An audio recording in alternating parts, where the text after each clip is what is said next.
വയനാട് പുൽപ്പള്ളി, മുള്ളൻകൊല്ലി പഞ്ചായത്തുകളിൽ ജലസംരക്ഷണം ഉറപ്പുവരുത്താനായി നിർമ്മിച്ച ചെക്ക് ഡാമുകളിൽ ഷട്ടറുകൾ നിർമ്മിക്കണമെന്ന് നാട്ടുകാർ. കടമാൻതോട്ടിലും മുദ്ദള്ളിത്തോട്ടിലും കന്നാരമ്പുഴയിലും ചെക്ക് ഡാമുകൾ നിർമ്മിച്ചെങ്കിലും ഷട്ടറുകൾ സ്ഥാപിച്ചിട്ടില്ല. വെള്ളം കെട്ടി നിർത്തിയില്ലെങ്കിൽ വലിയ കൃഷിനാശം നേരിടേണ്ടി വരുമെന്ന ആശങ്കയിലാണ് കർഷകർ.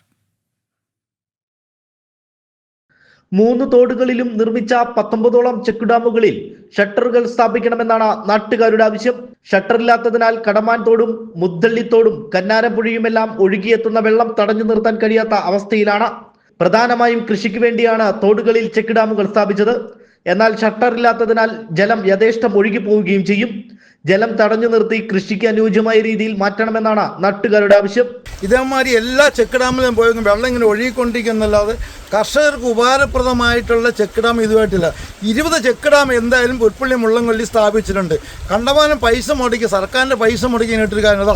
ഇത് കാട് കയറി കിടക്കുന്ന ഈ ചെക്ക് ഡാം ഉണ്ട്. ഇതിൽ എവിടെ നിൽക്കാന്ന് കഴിക്കുന്നത്? ഒരു തുള്ളി പോലും വെള്ളം പോലും ഇവിടെ നിൽക്കുന്നത്. വെള്ളം മുഴുവൻ താഴോട്ട് ഒഴുകി അതാ കടമാന്തോട്ടിലേക്കാണ് പോകുന്നത്. ഇത് കർഷകർക്ക് ഉപയോഗപ്പെടുത്താൻ പറ്റാതിരിക്കുന്നത്.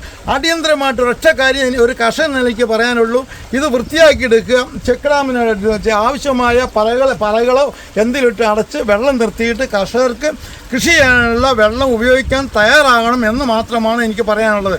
മുൻകാലങ്ങളിൽ സന്നദ്ധ സംഘടനകളും വിവിധ രാഷ്ട്രീയ പാർട്ടികളുടെയും നേതൃത്വത്തിൽ തോടുകളിൽ തടയണകൾ നിർമ്മിച്ചിരുന്നു. അടിയന്തരമായി ഇടപെട്ട ചെക്ക് ഡാമുകളിൽ വേനൽ മഴയിൽ ലഭിക്കുന്ന വെള്ളം സംഭരിച്ചില്ലെങ്കിൽ കൃഷിക്കടക്കം തിരിച്ചടിയാകും. പൊതുവെ നെല്ല്, വാഴ തുടങ്ങിയ കൃഷികളാണ് പ്രദേശത്ത് ചെയ്തു വരുന്നത്.